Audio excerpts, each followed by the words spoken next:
带你追查事件真相，掌握政局变化。观众朋友你好，欢迎持续加入新闻大白话，我是主持人谭一伦。节目一开始来介绍今天的特别来宾，首先是前驻纽大使谢文吉。主持人好，各位朋友大家好。还有前国安会副秘书长杨有明。一伦好，各位朋友好。以及前海军舰长吕礼诗。主持人好，各位观众大家好。好，观众朋友，我们持续带您来掌握一下第一岛链目前的态势哦，因为包含的是辽宁舰西太平洋说失踪了超过48小时。好，其实是在5月19号这一天啊，中国海军进入到西太平洋之后，所有有关辽宁舰踪迹的资讯就全部中断了。好，那当然是失踪48小时之后，那到了22号下午。好，身为解放军御用摄影师的琉球群岛空自部队仍然是没有拍到辽宁舰的照片。那日本的防卫省统合幕僚监部也没有发布任何辽宁舰的动向资讯。好，为什么会有这一则新闻呢？主要就是它是在5月19号发生的哈。那当然呢，在6月3号这一天啊，就被报道出来，因为发现日本很喜欢追踪中国的军舰但是在这段期间，他们掌握不住辽宁舰呐哈。好，辽宁舰保持着无线电静默，那舰载预警直升机呢定期的升空警戒，编队的航机管理得当。那日本用电子侦察机在海面上打海捞针那难度极大。那这对具备远洋隐匿能力的辽宁舰航母编队来说就是最强的威慑。好，那有关于辽宁舰啊，现在呢，他们也说啊，跟歼35有关。我们看到这是央视透露说，歼35隐身舰载战斗机可能已经正式成为辽宁舰的这个载机配置。好，说中国的山东舰、福建舰还有辽宁舰3艘航母都有望成型变成是隐身机加非隐身机的混编配置。好，如果呢歼35已经在辽宁舰上面来列装，那就很可能是歼35的首次远洋实战化的考核。那远距离的航渡、高频次的起降以及实弹挂载与发射，那这些对隐身的舰载机来说都是必须的硬指挥、硬指导。好，那看到辽宁舰在菲律宾海也展开了演练这是后来公布的这个动态所以你可以看到前面它公布不了，它只能公布在这个5月20几号、27啊、28以后的。那这还是日本的防卫省公布的中国辽宁舰这个航空母舰在菲律宾海开展行动的一个轨迹，所以更可以看到啊，其实中国大陆啊，它现在辽宁舰已经被日本常常来关注但是日本有时候也是找不到它踪迹，那引发了一些话题。那央视这边还曝光了一个叫南天门计划，这是什么呢？其实报道说这个计划涵盖了多型概念的飞行器还有未来战力的平台，包含白帝空天战机，还有鸾鸟这是空天母舰，以及玄女无人空战机以及紫火通用垂直起降平台等等相关的画面刚刚也给观众朋友看了。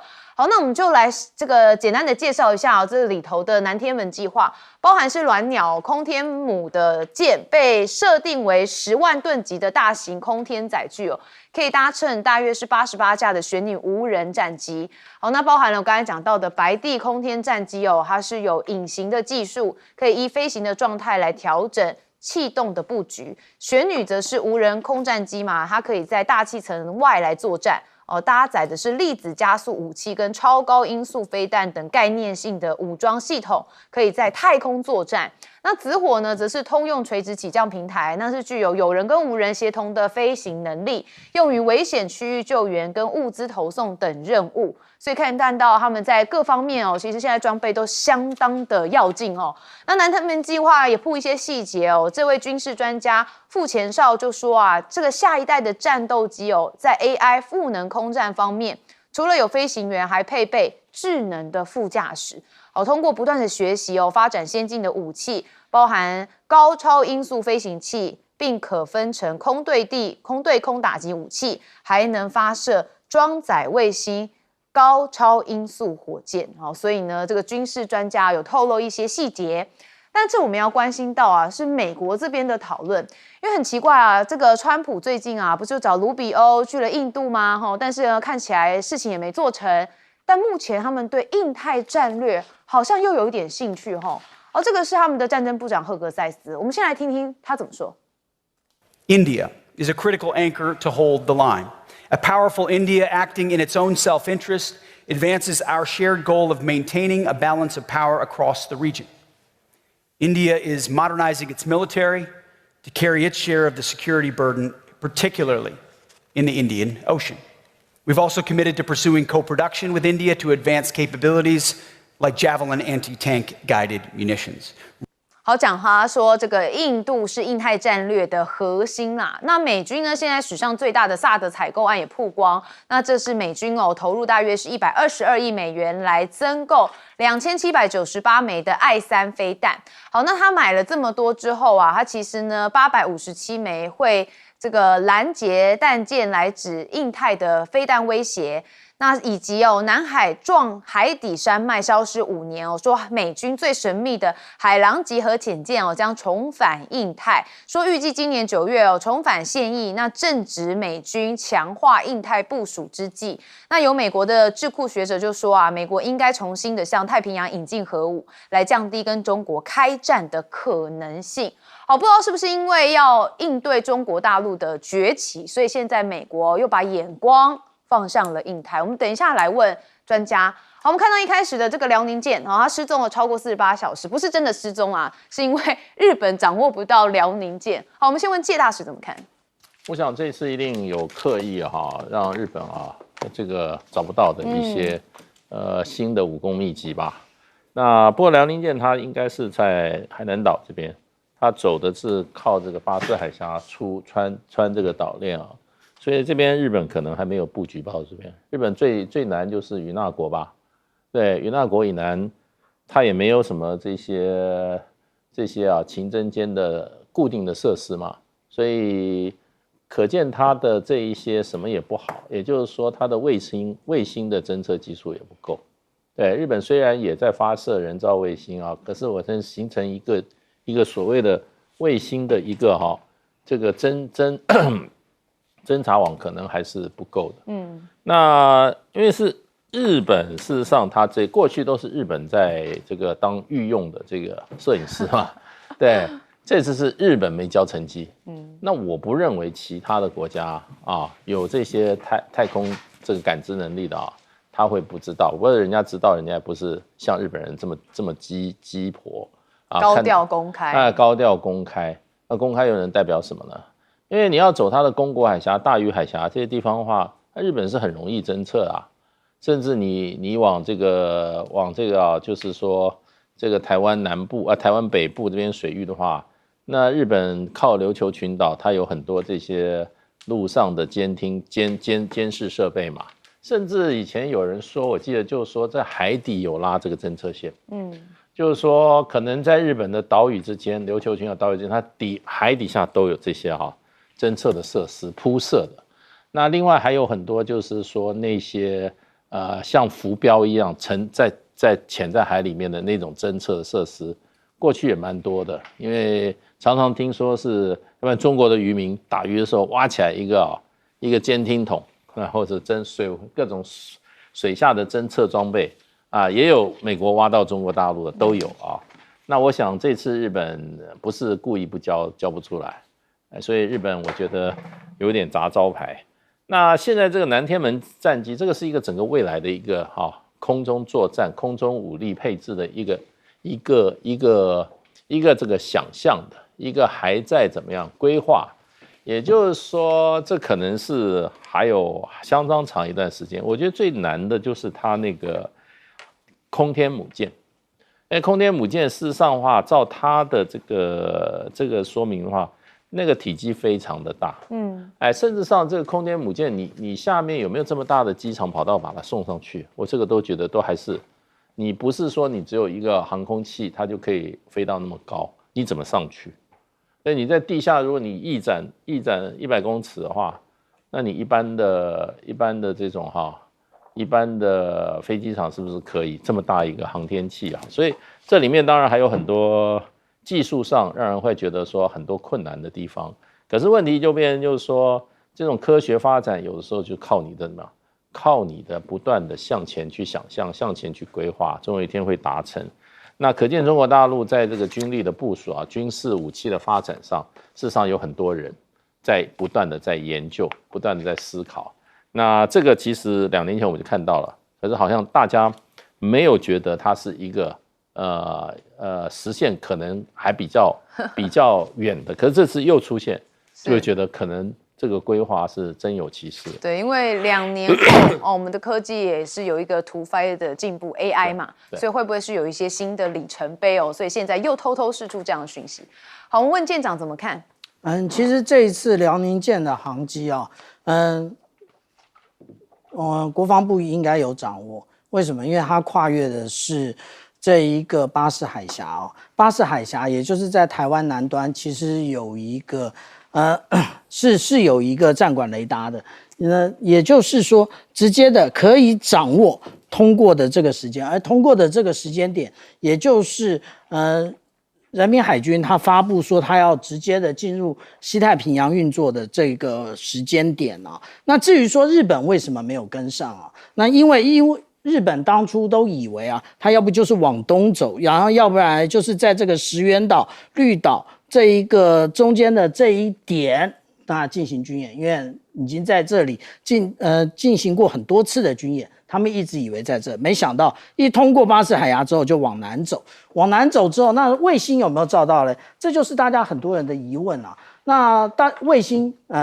不是万能的，那尤其是可见光卫星，有云就看不到。那我举个例来讲啊，也就是在大前天大家都在找的时候，我也在找啊。那但是其实如果我们用哨兵这一个卫星系统的话是找不到的。那如果我们看到昨天最新公布的话，它其实是在这一个位置，那大家会觉得很奇怪啊，它25号，然后到26号跑到这边，然后27号又往上跑，然后到28号接近巴士海峡，很多人认为说他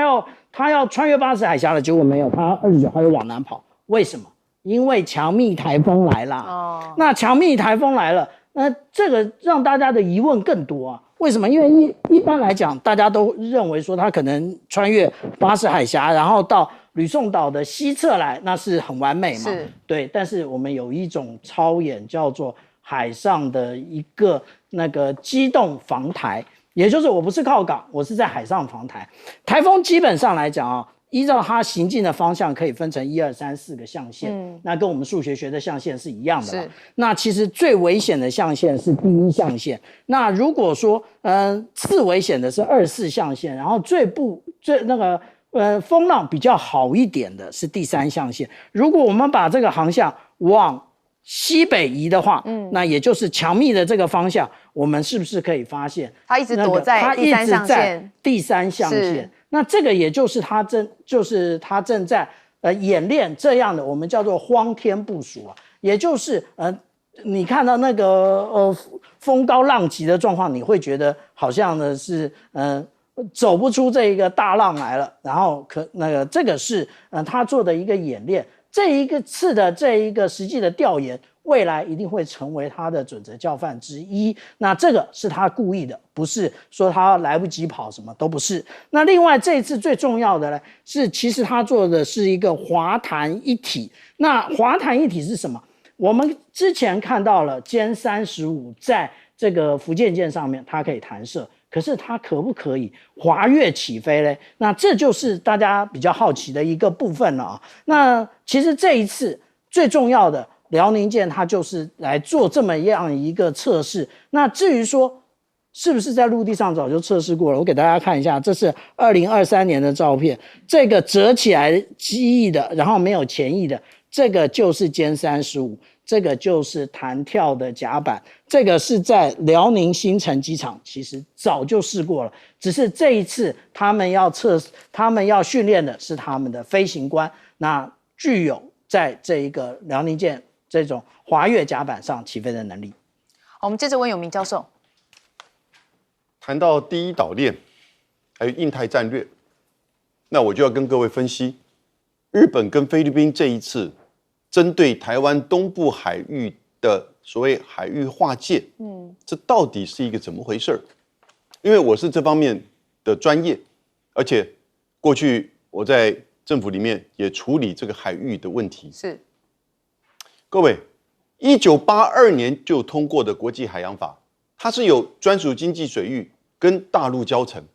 专属经济水域200海里，大陆礁层可以延伸到350海里，自然延伸。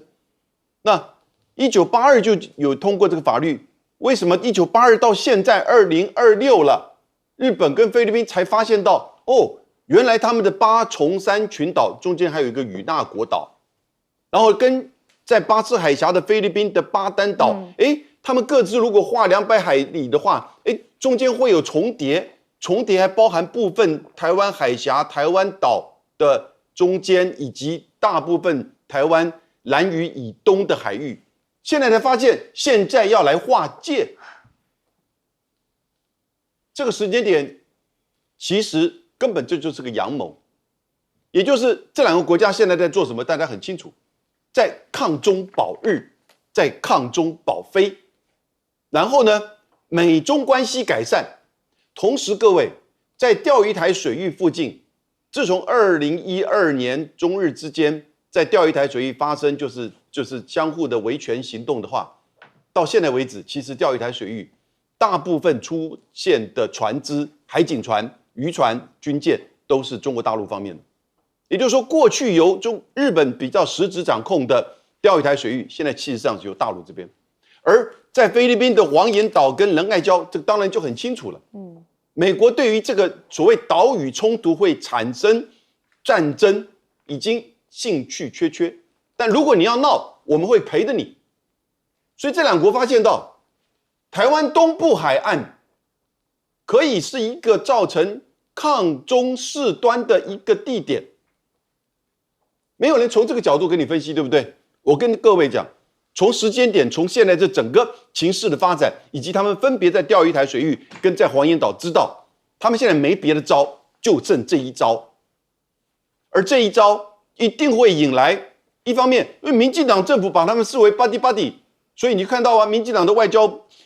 部说肯定你们的作为。然后呢，中国大陆这边当然从他的法律架构里面，他就会派海警船来巡逻。果然，塔3舰、白塔舰就在昨天在兰屿以东的55、57海里这边，就等于是反制日本跟菲律宾。你在搞什么东西？因为这边完完全全基本上是我们海巡署的暂定执法线里面的巡查的范围，居然我们的海委会跟海巡署说，你们大陆海警船到这边来干什么？而且还警告他必须离开。那你对日菲的这样一个作为的态度是什么？所以我觉得这个阳谋就是他要在这里引起日本、菲律宾未来可能划界，甚至会派公务船、调查船，大陆这边当然就会反制海警船、公务船、调查船、军舰演习，而台湾这边也会可能怎么样的表态参与咖，而造成未来持续的冲突。因为小马可是2028年6月就要下台，所以接下来这个不到2年的时间，这个行动在这个区域一定会往前推，而台湾这边却视若无睹，好像跟我无关，人家都跑到你家门口了，人家都来瓜分你的水域了。我觉得台湾一定要很谨慎，这可能会变成一个未来整个第一岛链进一步的冲突争端所在。对，所以他们就是在制造争端。是没错。好，我们休息一下，马上回来。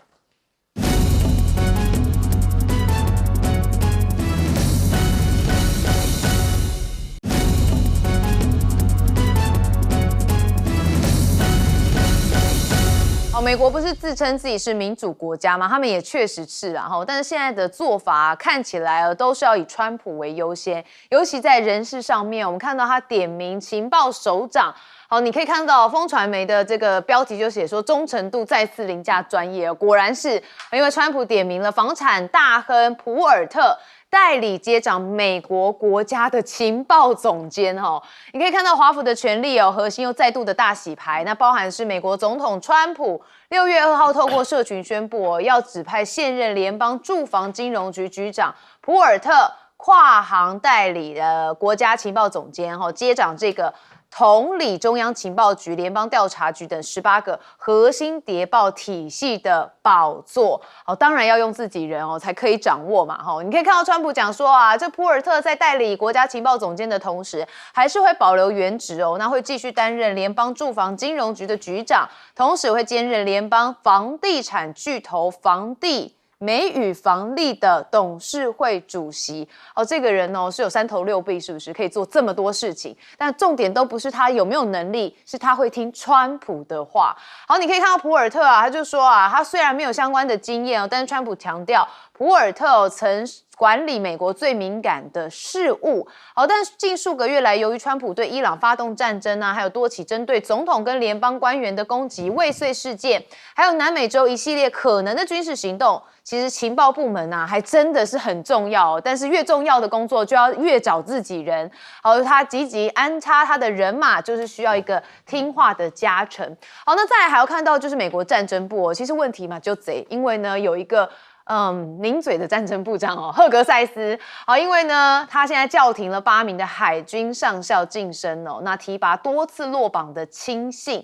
这是华尔街日报6月1号披露说，他阻止了8名海军上校的晋升，然后去积极的推动自己之前多次未过评审的亲信获得了晋升。好，那报道上说从他出任国防部长以来赫格塞斯已经解雇或是边缘化了大约30位的高级军官。那面对相关质疑，你可以看到五角大厦是辩称文职领导人依法拥有选择军事顾问的权利。好，那这当然会造成内部很多的不满更何况川普不是还在打仗吗？这会不会影响美国的军心呢？好，那目前要看到的是晶片因为他用晶片在抗中，那有被打脸这主要原因是因为美国放宽辉达出口。彭博说中国7所社军大学锁定了 H200的晶片。那这是根据美国媒体审阅采购记录发现，至少有7所支援中国军队跟国防工业的大学正想方设法要取得辉达效能最好的 H200晶片其中包含被入列的美国商务部的黑名单国防7子的名校凸显出美国在防止先进科技流入中国军方手里面临了极大压力。但是辉达的回应感觉就是在打脸因为他说愚蠢他说这种看法很愚蠢，中国国产晶片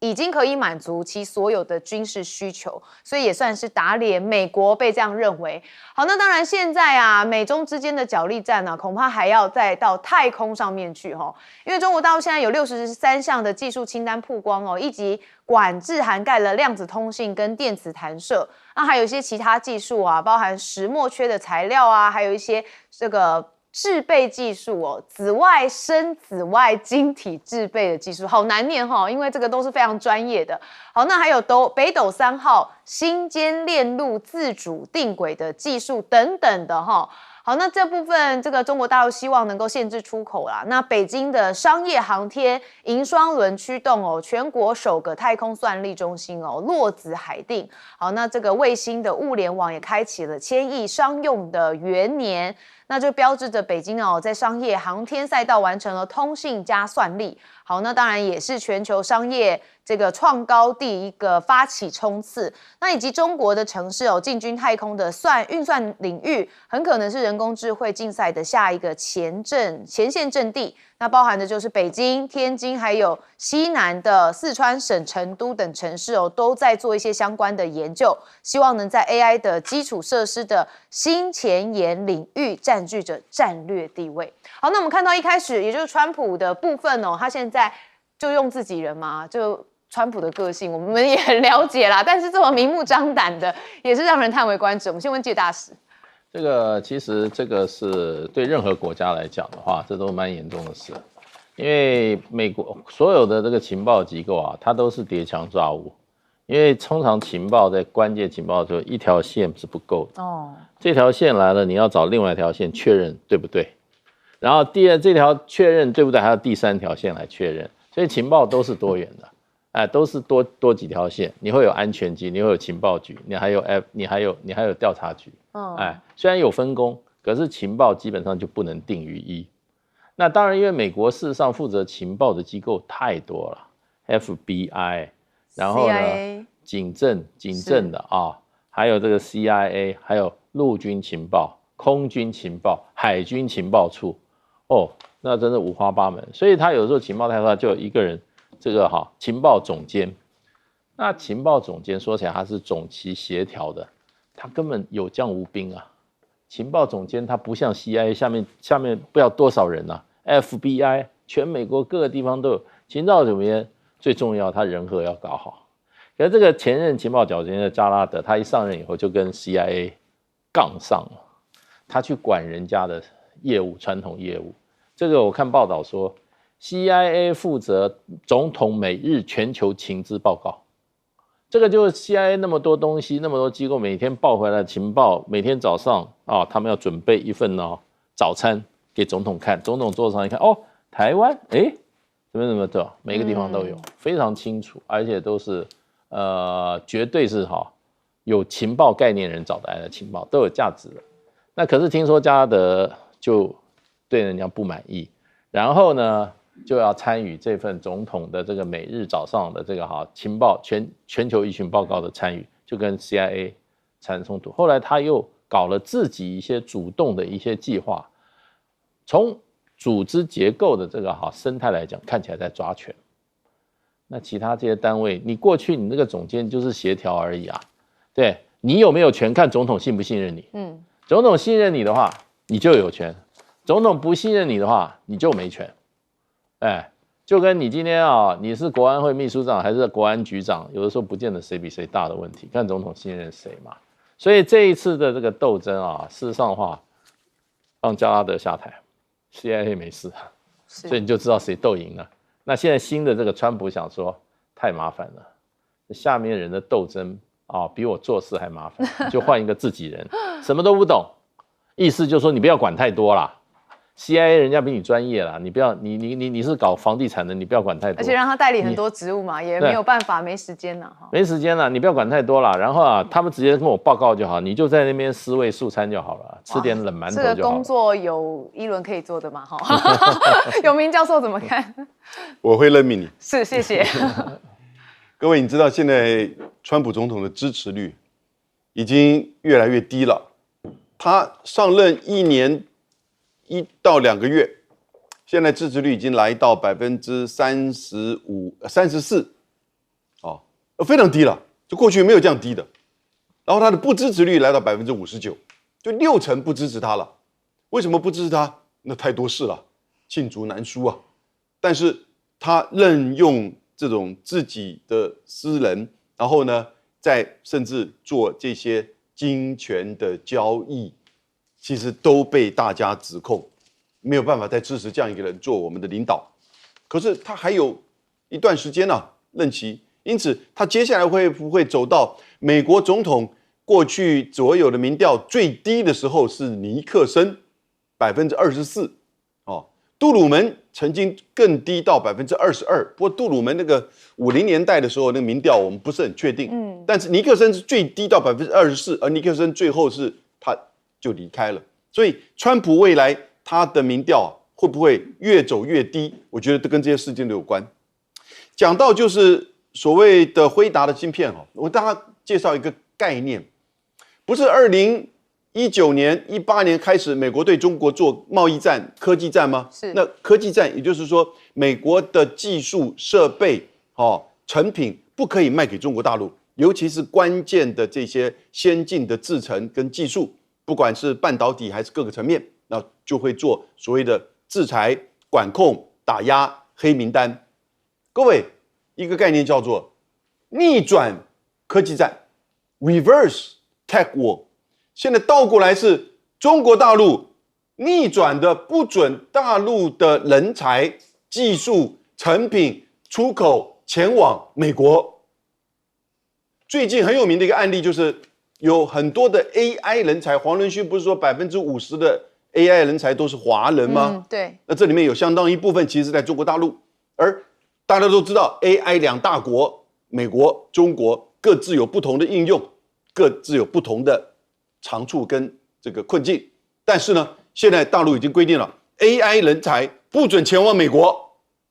这有这样子的管制了。因为我们看了第一个在人才，那另外呢，在智能车，我们看到大陆最近就是北京政府公布了智能车跟半导体的新的未来标准的规定，它其实也牵扯到未来这些技术不可以外流。还有呢，清洁能源，还有很简单，前2天美国《纽约时报》登了一个美国现在正在芝加哥举行的，就是美国肿瘤医学会里面5篇文章最重要的报告里面有1篇100%在中国大陆做，然后呢，现在中国大陆生技产业在去年已经卖新药的授权给美国跟全世界的授权金额已经来到1400亿美元，而在2021年只有1/10。而现在美国的这些新的药厂买的授权有1半将近是来自于中国的新药公司，所以逆转科技战已经开始出现，中国已经开始在做管控。那现在这个发展，当然将来在科技战上面一定还是会持续的延续下去。郝舰长怎么看？我们如果讲到太空那现在在这个地球轨道上面一共两个实验室，一个是联合号，也就是美国以及俄罗斯还有欧洲一起合作的，另外也就是中国大陆自己做的这个天宫实验室。那这个天宫实验室之前我们看到发射这个神舟23号的这一个太空船上去那这一个我们讲到运载火箭发射的时候，它的这一个我们讲说这个玻璃跟之前呢已经有所不同了。为什么？因为我们上一次在这个神舟20号的时候，其实它这个防烧石玻璃有遭到这个太空垃圾的那个击中，然后它有一个像发丝一样这么细的一个裂痕，但是为了保险起见，当时的太空人没有用这一个发射舱回来但是这一次他做了一共3层，也就是你打破1层，里面还有2层，没有再怕。那这一个部分呢，那是我们讲到的中国大陆的一个创新的部分了。另外，其实我们看到这个各个不同国家的这个实验室上面最常看到的是什么？最常看到的也就是太阳能板太阳能板最主要的是要产生电力来源但是这一次其实我们看到的这个天宫实验室即将要进行这个叠层钙钛矿的一个太阳能板的一个测试。这一个测试跟以前有什么不同？我们现在所使用的太阳能板，它的一个使用效率就是转换效率约略20%就已经那个谢天谢地了。但是我们讲到这种钙钛矿的话呢，它其实可以到达26%。那这一次也直接到这个太空上面去测试，测试的目的呢，未来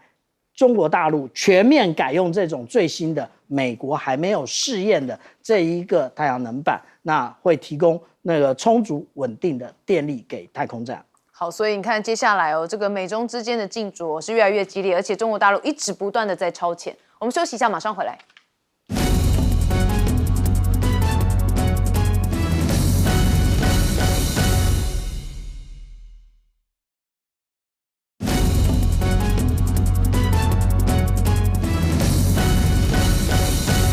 最后我们还是要来关心美伊战争因为现在这个谈判又出现僵局，但是呢还是有些战火，包含根据伊朗媒体报道，伊朗的革命卫队也对美海军第5舰队总部以及一处的空军基地发动了飞弹跟无人机的攻击。好，美国的第5舰队在这个总部设在就是巴林，那负责中东地区船只的安全。好，那我们也看美国的中央司令部就说伊朗向周遭的邻国发射了数枚的弹道飞弹，但是所有的飞弹都没有击中预定的目标。那同时，伊朗呢也发动了新一波的无人机攻势，美军防空系统成功击落了多架无人机，来确保该地没有受到任何的损伤。所以有人认为现在中东局势又算升温了吧？好，那因为呢，伊朗弹袭美军驻科威特的基地。那中央司令部，也就是美国这边也是火速的反击。我们看到革命卫队2号表示说，已经发射至少10枚的弹道飞弹来攻击美军驻科威特基地，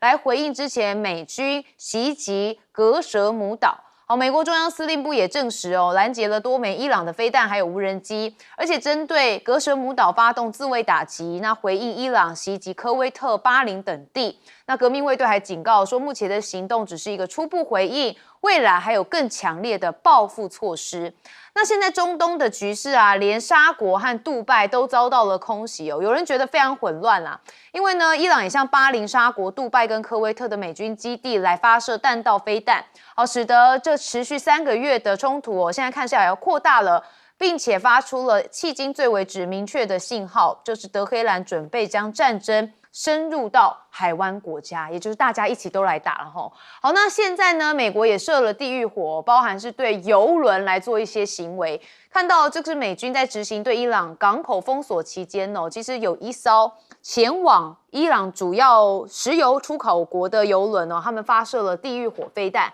好，相关画面也曝光，你可以看到。这虽然是这个黑白的，但是它已经有冒烟的情况好，使得它失去了动力，而且无法继续航向伊朗。那无线电的录音也显示美军战机有对这艘油轮喊说这是美军军机，我们将对你的机枪开火，停船，停船，疏散机舱人员。好，那船员就发出了求救讯号，说机舱起火，我们正在弃船。好，那现在呢，伊朗的官媒还公布了一个货轮遇袭片说它是宣称报复，这是说他们这个海军宣布已经对美国拥有的货轮地中海萨里斯卡号发动了报复性的打击。好，那船身的射片你可以看到明显就是有个大洞，对不对？就是回应美军攻击伊朗商船的行为。所以看到这样一来一往，哇，这很容易会擦枪走火，就失序了齁。那川普也有说嘛，这个美国跟伊朗的对话其实持续都在进行当中。为什么川普要讲这个呢？主要就是因为伊朗的官媒说我们的数日都没有做过任何的接触，让川普大动肝火，说我们每天都在对话当然现在呢，这个中央司令的伊朗这边的副司令则说，美国要求伊朗彻底投降，但伊朗永远不会投降，战争也就不可避免。那川普现在1天之内有说有4个重点，第一个呢就是他力推白宫宴会厅跟礼堂扩建计划被反对，还有他宣布设立18亿美元的反武器化跟反法律占卜的补偿基金也遭到打击。第3就是伊朗拒绝跟美方谈判，而且轰炸美国相关的船只跟基地，以及他想改名川普甘乃迪中心也被认为违法，遭下令限期之内要移除川普的字样。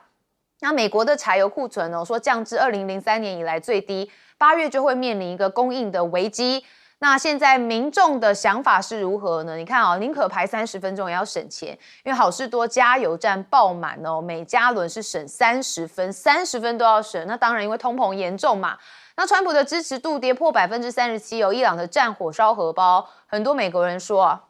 期中选举要你好看川普不是有一个这样的姿势吗？那现在美国人就要还给他。这个川普以前说他不 care 嘛，之前也讲说他不 care， 真的不 care 吗？我们还是看到一开始的这革命卫队发动空袭说他们也袭击了美国的第5舰队总部，就在巴林。我们先问介大使。对，其实就是说双方虽然宣布停火很久了，1个多月40几天了，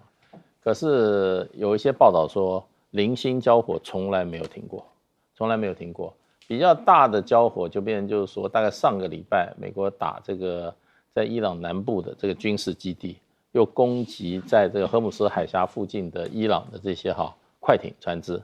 那后来伊朗就立刻报复了，打了这个科威特的这个美军基地所以一般的认为就是说，这个停火是原则性停火。零零星星的交火从没有停止过，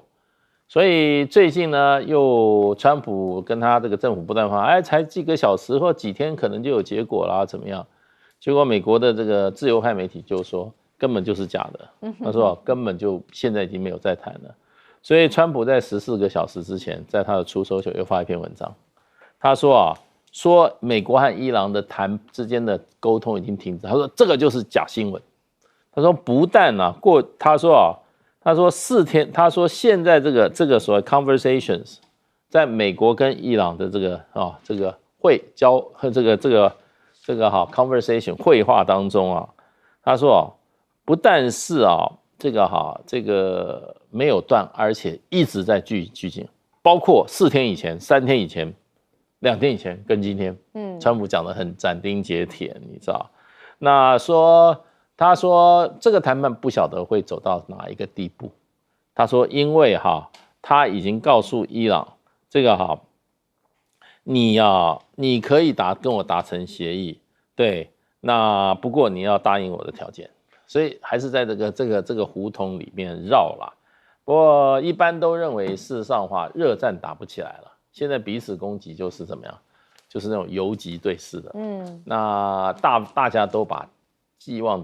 在这个谈判桌上。是。那川普现在前一阵子跟内塔尼亚胡已经翻脸了，可见因为伊朗提出来一个新条件，说你要跟我停战的话，那伊朗必须也对黎巴嫩停战。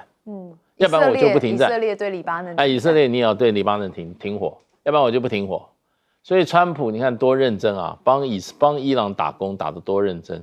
去威胁这个内塔尼亚胡说，你要不是我的话，你老早就关起来了。然后呢，跟他在里面用三字经，用那个 F 的字来骂那个内塔尼亚胡，可见川普多想停止啊，只是现在看起来是伊朗比较难缠。不过这个川普真的所谓的祸不单行啊，他那个参议院是美国这个共和党控制啊，怎么会你要修那个白宫宴会厅？还会被这个反对钱参议院反对啊，那意思就是说你共和党已经怎么样4分5裂了吗？应该你共和党多数一表决就同意啊，也不过几亿美金，10几亿美金，对美国来说是小钱了。不过这个是对川普来讲，我想会让他很恼怒，也可以看出来川普是不是大势已去啊？他那个政府都控制不住了，连4个案子都被否决，所以川普现在是怎么讲呢？内外交逼，屋漏偏逢连夜雨。好，一轮会用内外交逼，因为选民才是他今年最重要的考验呐。好，舰长怎么看？其实我们看每个礼拜这个美国海军这个新闻网它所公布的相关的这个动态其实就给了很多国家的一些想法。我们现在看到这一个原来说是预备队的这一个全4号远征打击群，他已经离开新加坡了。他离开新加坡进入南海，意思是什么？意思也就是他没有要继续的前往这一个波斯湾地区了。那是不是就是不打了呢？因为后预备队不见了，那如果你只靠迪利波里远征打击群一个远征打击群的话，可能力有未逮啊！你要打这么大一个国家，伊朗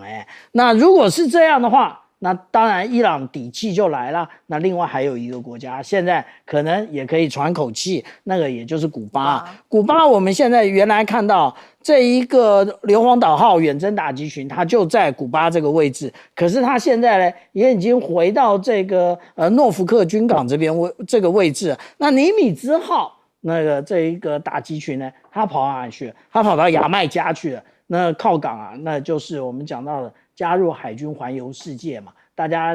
那个靠港整补一下，大家官兵下船愉快一下。那这也就是告诉我们，其实有关于伊朗的部分呢，对于伊朗来讲，既然呢你预备队都不在了，那开玩笑，我底气来了，我继续打。而因为你要了这个浓缩铀，事实上来讲，他们这已经经过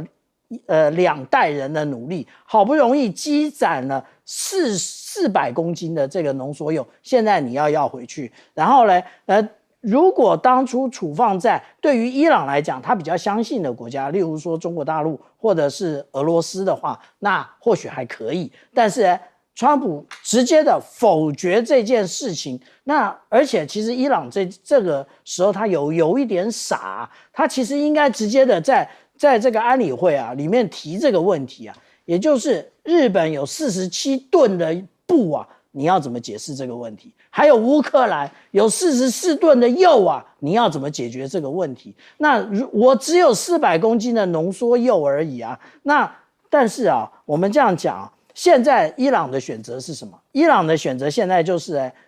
那个美国，你只要打我就打遍海湾国家，也就是海湾国家全部通通都是那个挨我一片个打。然后这些国家挨打之后呢，那实际上来讲，它的油源向外输出，或者是无论是肥料啊，或者是天然气向外输出都有问题了。那更不要讲说，例如说我们讲到这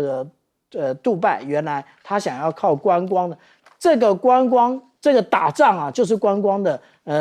最大的敌人。你只要一打仗，观光客全跑光。所以我们这样讲啊，现在这个状况其实是不断的在打仗。那但是只要美国跟伊朗不停火的话，这个油价又一直往上涨。还记得克林顿讲的，笨蛋，问题在经济。好，有明教授也帮我们分析一下。我其实完全不在意川普的选举，我甚至不在意这个伊朗的浓缩铀去哪里。但我现在非常关切，而且是谨慎悲观的认为，荷尔姆兹海峡的开放会造成全球的能源跟经济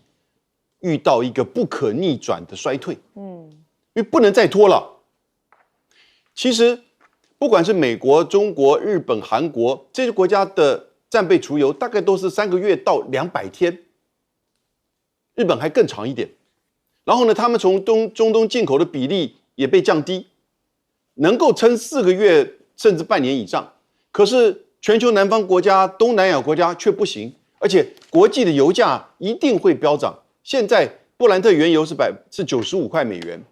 如果有2个时间点哈，如果在9月的时候，也就是第3季结束了，荷尔姆兹海峡还没有开放，我觉得就已经会进入到一个不可逆转的冲击。如果在6月底，就这个月底哦，他们还没有签约，还没有进行有效的开放，那这个冲击也会马上的反映在油价、股市各个层面。因为每一天其实从2月28号开始，每天就少个1300万桶，而当然它从别的国家增产，美国、俄罗斯从战备储油里面来去补，从国际的现货市场里面来去买，可是这能撑多久？而且战备储油比较多的国家撑得比较久，所以美国川普他不担心啊，他自己生产油，他自己战备储油也还没有开始用太多，但是呢，他就是不愿意签一个看起来像战败的协议，而伊朗对美国又完全没有信心。伊朗认为其实战争它是惨胜，